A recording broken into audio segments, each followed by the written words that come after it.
Hello there, everybody.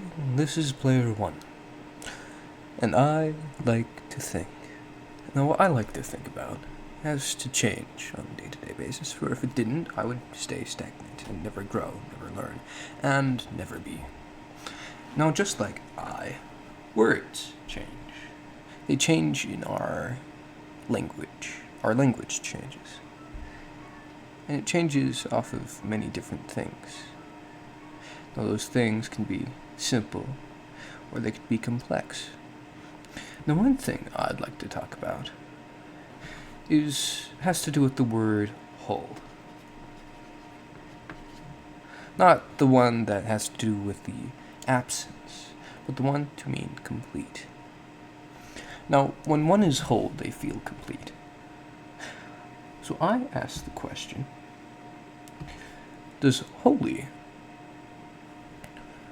can holy mean, as in, when one is holy, can that mean two things? Can that mean the perfect in religion and perfect in self? As in, if one is as a whole, they are like a whole, would that be the same as being holy? For if one is holy,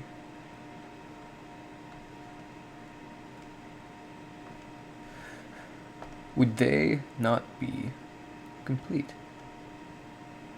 Would they not feel as if they were complete? Would they not feel whole?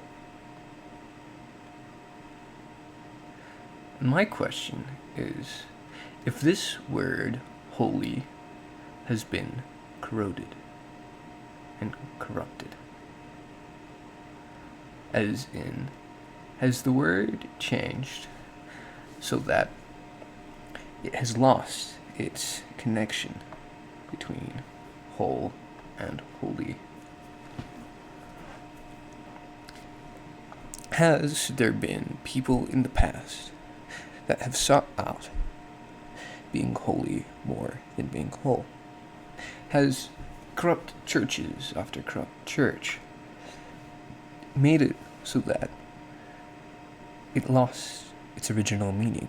And if so, if the word holy originally meant to be whole, to be full into oneself, my question is if thus religion had a different purpose back, say, I don't know, 1,000 years, 2,000 years, even 4,000 years. At what point was religion created? At what point was it made? At what point was there a need to be to know of this importance to be whole? And on that point, what other words could have changed in such a manner? What other words could have had something about it, a meaning lost? Like, at least we should all know the word gay. Now, nowadays, that means, well, it actually depends on who you ask what it means, but in basic terms, one thing that can always be relied on is that gay would mean, screw that mouse, that gay would mean man that likes man.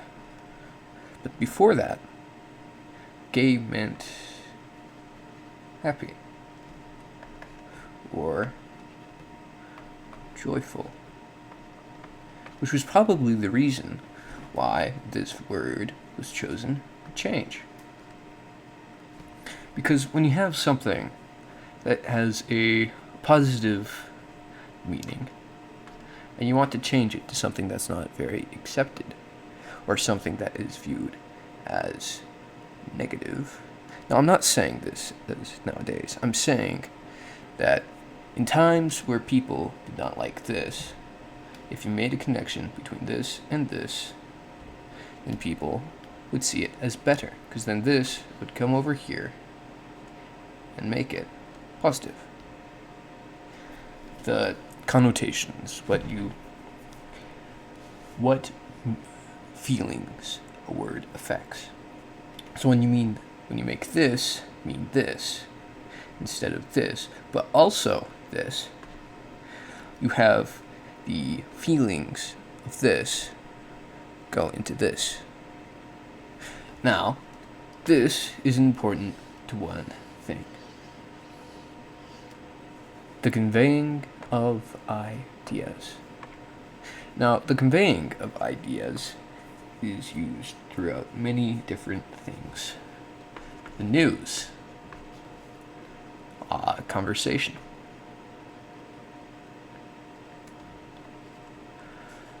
also one that has been very, very adamant nowadays. That is a very crappy text bubble. But anyways, something that's been more adamant is entertainment. Now, entertainment has been a big one for a long time, in plays, in operas, in ballets. But nowadays, you find it on YouTube and TikTok. I don't know how to draw TikTok. And Instagram. Isn't Instagram like a camera? That's a D.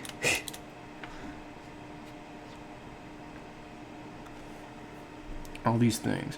So I'm going to draw an X since that is our... That looks more like a division, but you get the gist. We use these words, and we use connotations to use these words. Also, another thing that I would like to say is politics.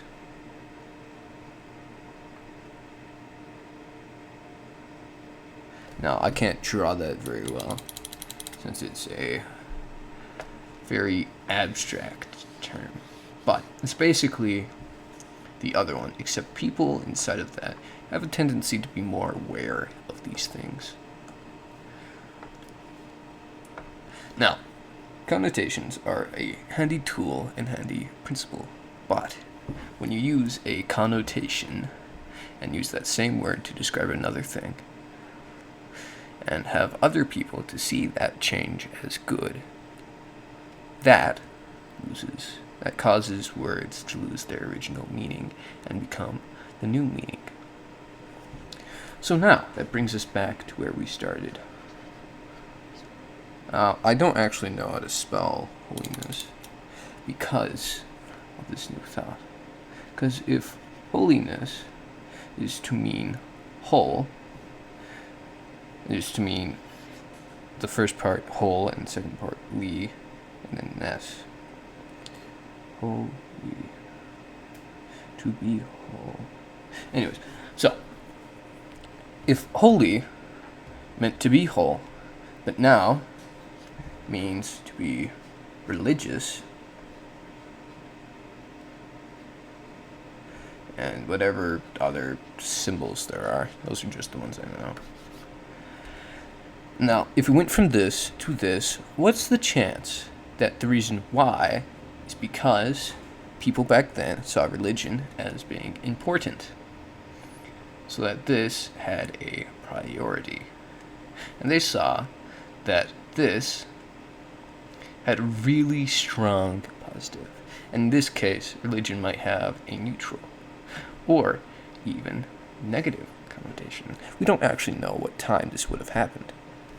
Now, this is all in theory, but if you had extraordinarily positive connotation and you want to make this connotation more so that this one was not this, but this, with this side not changing, that would increase connotation and thus increase public opinion, as in, people would like this more because the relation you drew to this, or in other words, now remember, I have a brain, and I like using that brain.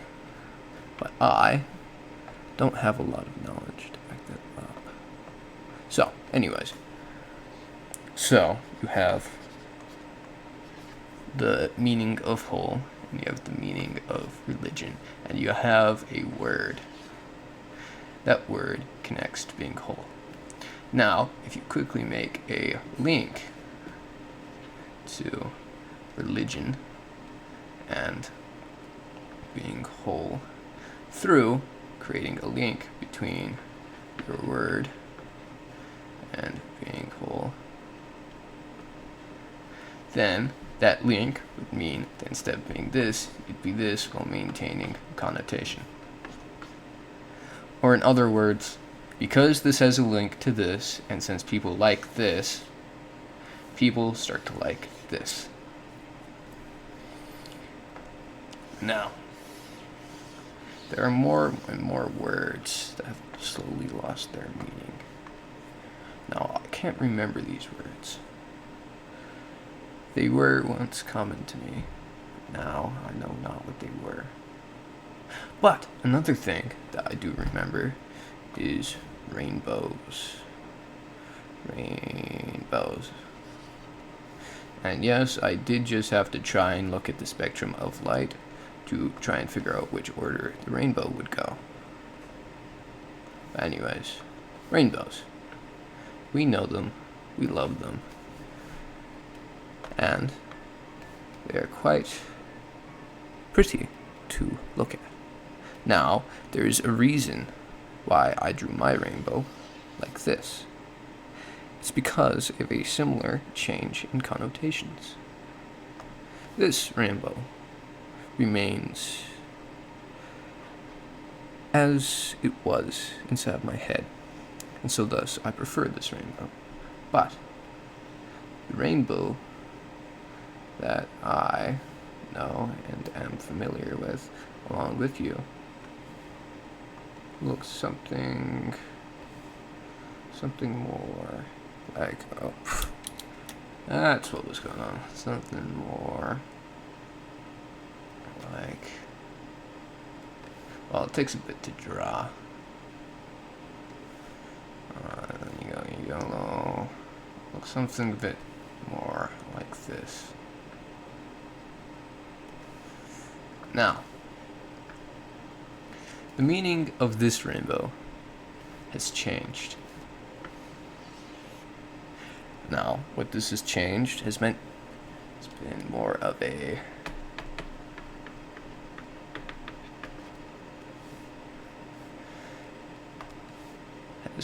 strange one.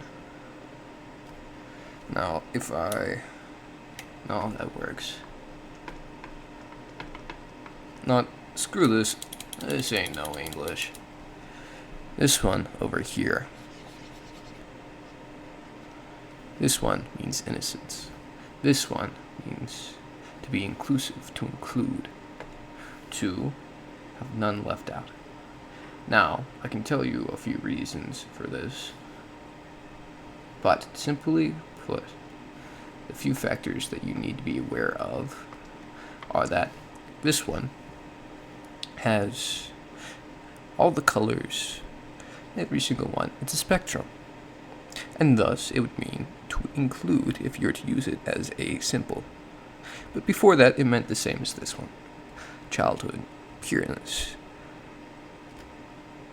or basically joy, whimsy, all the good things. Now, if I change back to pen, I should be getting color again. There we go. Now, with this one remains unchanged. This one has not had the same experience, but this one still bring back fond memories. It still looks pretty, but it had the same connotations as this, and thus, because it meant the same and looks good and has the right visual aspects for the color, it changed. Now, change isn't a bad thing. Change is, as I said, a necessity of life. Now, I think I said this to begin with. If not, then it was amusing inside of my head. But We all must change, for the world around us doesn't stay the same. Every day the wind blows, the sun shines,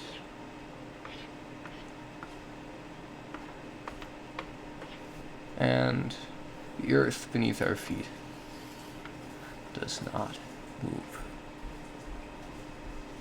But every day must end.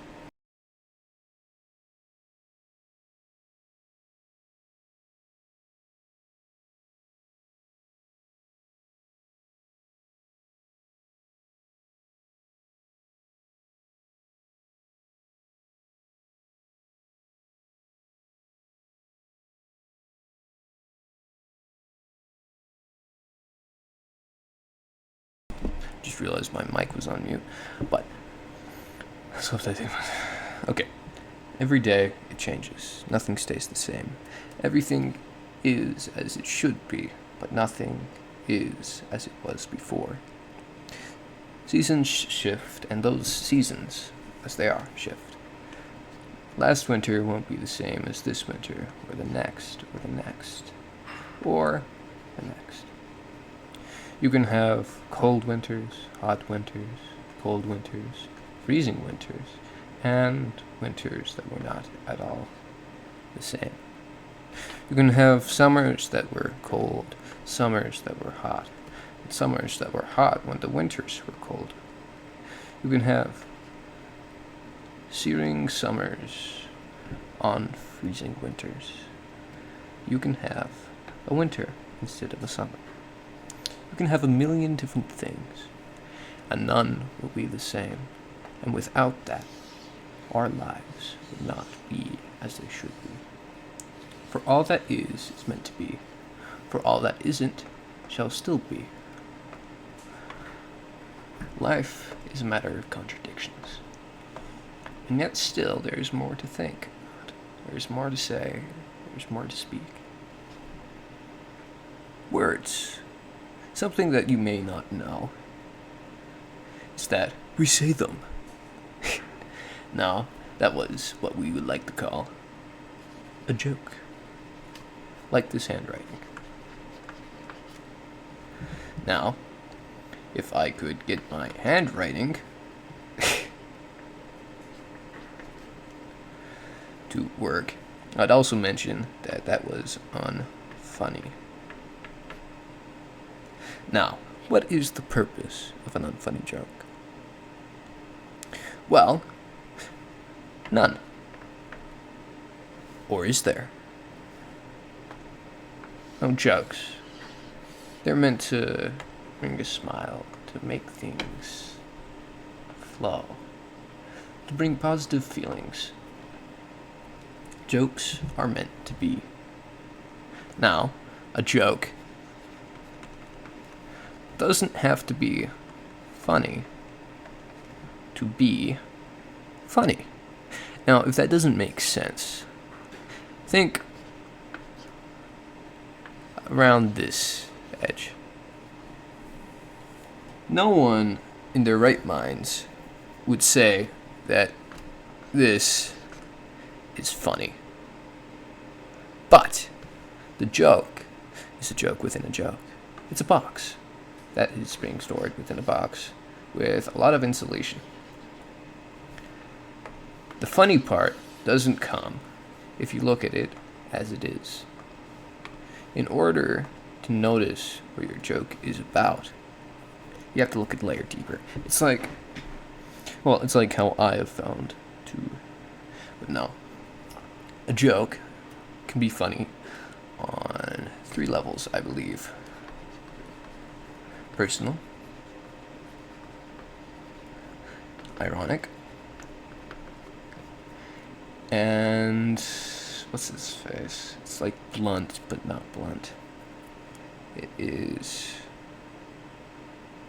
I'm just gonna use blunt.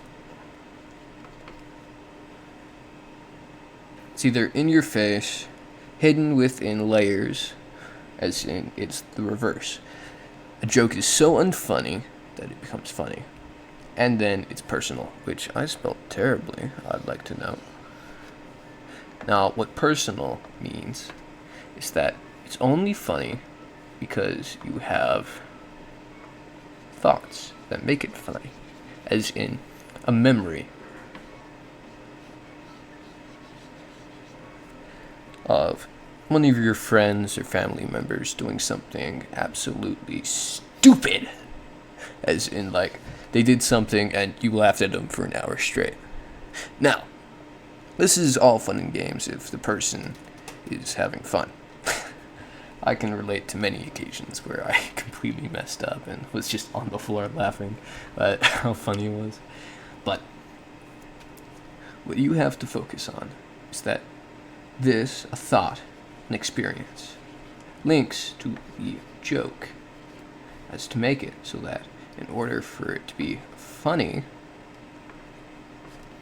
you have to go through the experience and into here. It's like a lock.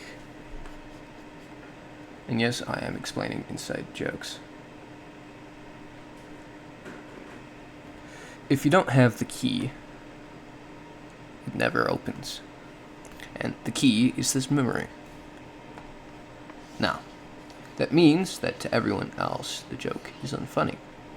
Or in other words, a joke is only funny depending on how smart the person hearing it is.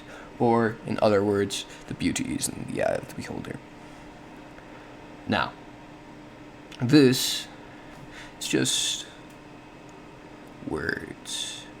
Now, I haven't gone into lost meaning yet. Well, I have, but I sidetracked. So, let's think here. A word. A smart word.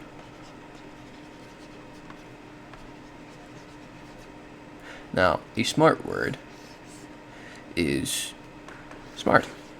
But it doesn't have to be. It actually just has to sound smart. Now, why does this matter? Well, it's simple. It's just me explaining something that a lot of people know. Now, I don't actually know if you know this or not, which is the reason why I explain so much. So I like to think. And I think a lot. But anyways, the importance on this is that this is its connotation. Smart. And thus, when people use a smart word, people see you as smart. Now, a simple word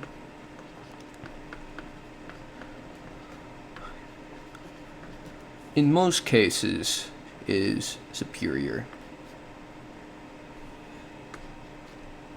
But people don't use the simple word if they know what they're doing. As in, if you want to seem smart, if you want people to trust you, if you want people to believe what you say, you use the smart word. Why? Because the more words you know, the smarter you seem. And the more complex the word, the smarter you seem. Or in other words, smart is the way to go. There's 100 different ways that this could be used, but I know of 3. One is intentionally, and I'm not gonna busy myself spelling that. 1 is intentionally, 2 is unintentionally, and 3 is not at all.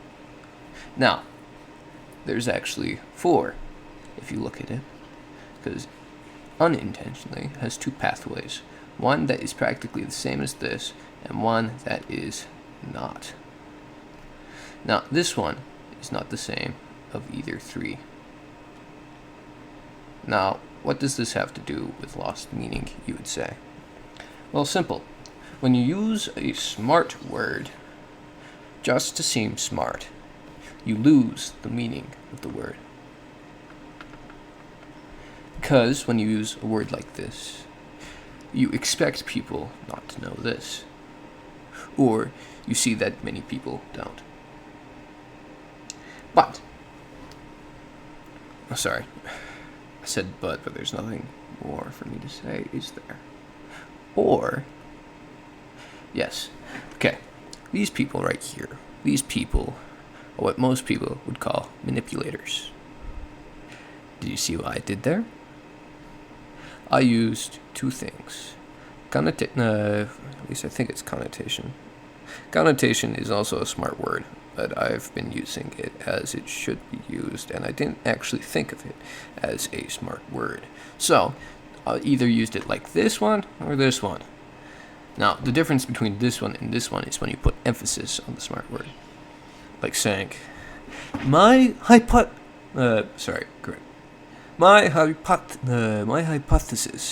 on science and chemistry in the human day-to-day life. Now, when you hear that sentence, if you notice I exaggerated how I did it, but I put emphasis on each of the words. Now, emphasis means basically highlighting a word in speech. Now, when you highlight a word in speech, you want to make it louder. You want to make it louder, and you want to make it more noticeable. So what you can do for this is you can actually, when you're projecting your voice, you can go quieter for everything else. But then when you want to say a word that is what you want it to be, a word that is sophisticated in its nature, you up your volume and then scale it back down. Now, this is a very handy technique, but it has to be used properly. Or in other words, when you use the word irresponsibly. Sorry, not the word. Actually, yes, the word. When you use the word irresponsibly. By using a technique. I'm not gonna... sometimes I wish I was better with English. Also, I wonder... yeah, that's cool. But anyways, so... when you use a word irresponsibly with a good technique, you are abusing your language. I would recommend against this. For language is meant to be communicated, not to be gated. Using smart words can gate information. It is deceit. Now, deceit means... I don't know if I could explain deceit right now. It is to be dishonest. And to be dishonest is to be untrustworthy. When one is saying things that they do not know, as in they're going against what they know, then that person is being deceitful. They're lying. Now, another thing is being a hypocrite. Now, I would say that that is, I'm just going to draw an I. Oh, screw you too, apparently. Anyways, I'm just going to use a big old I. I use these techniques.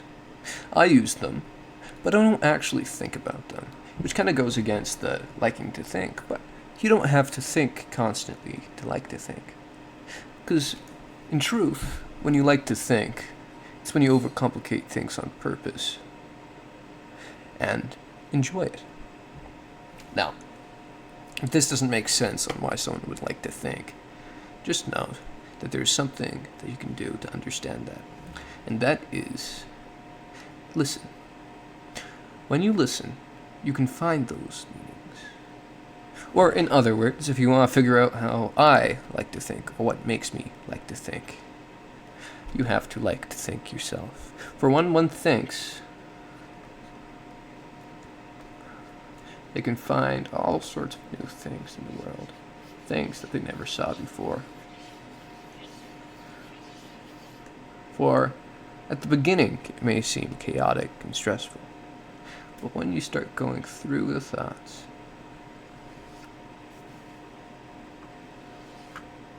it's so much pleasing to see. It's so much more pleasing to see. Now, if you've been noticing that I struggle with words sometimes, that's fine. Struggling with words is different from not using words. What I'm here to do is to communicate with you or convey ideas with you. Storytelling.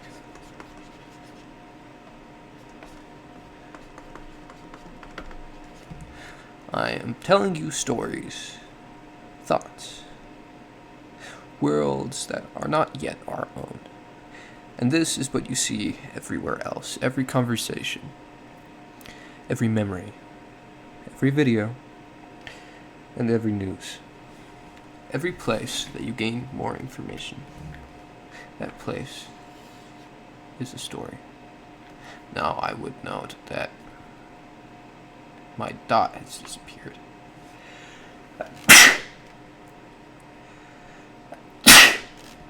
And I'm gonna see if I can fix that.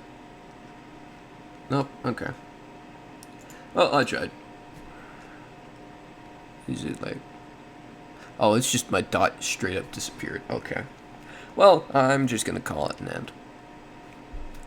Oh, never mind. Guess we continue on going. I convey my thoughts, my meanings, my understanding through a story. And this story is what I'm speaking to you about right now. Now, people tell you stories all the time. Now, why I say stories is because a story doesn't have to be true. A story doesn't have to be. A story is as a story will be. A story is you. For our lives are made up of many stories. A library of sorts.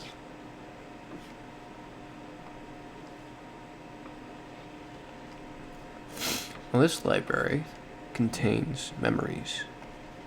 These memories contain information. This information can contain words. It can also contain thought. And these memories are what make you you.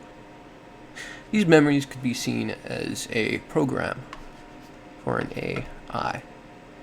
Now, if you don't understand why I'm bringing up AI in this, it's because we don't actually know if we are not AI in ourselves from what we consider AI.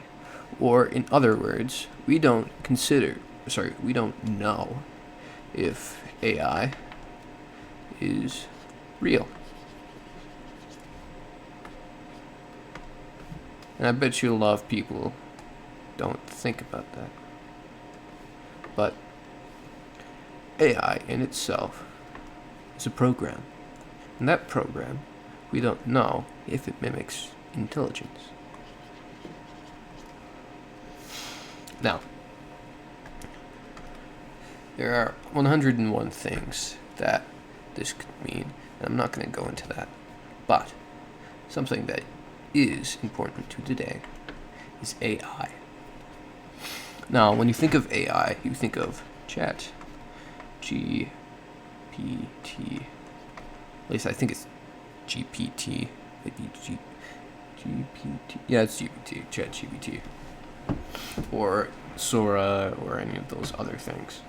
Now, something you don't know is that we don't actually know if it's AI, or AI in its original meaning. For AI in its original meaning meant artificial intelligence, or something that has intelligence but is man-made.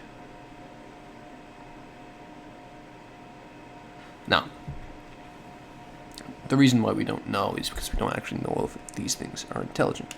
So, thus, we can't say it's actually artificial intelligence. But when people refer to AI, they think of these things. They think of these general probability models, which would suggest that the meaning for AI has ceased to be what it once was. And thus, that could mean that the meaning for AI has become this instead of this. As in, its link to its original meaning has been closed. Though, it may not have, for it could easily mean both. Now, the reason why AI was chosen for these words is the reason why. Man, why's my dog keep on disappearing? But anyways, the reason why AI was chosen as the word to mean these things is because AI makes you think that you're actually talking about this thing. instead of this thing. So it diverts your knowledge to thinking about this instead of this. So when you have AI,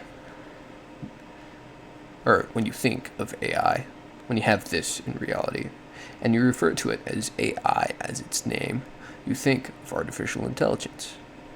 But in reality, we don't actually know if it's artificial intelligence, which means that it could be a lie. Or it could have been a lie, because nowadays it does mean this. This is. So, the word AI has also fallen away. And these things keep on happening. And it keeps on happening time and time again. Now, my question is, why?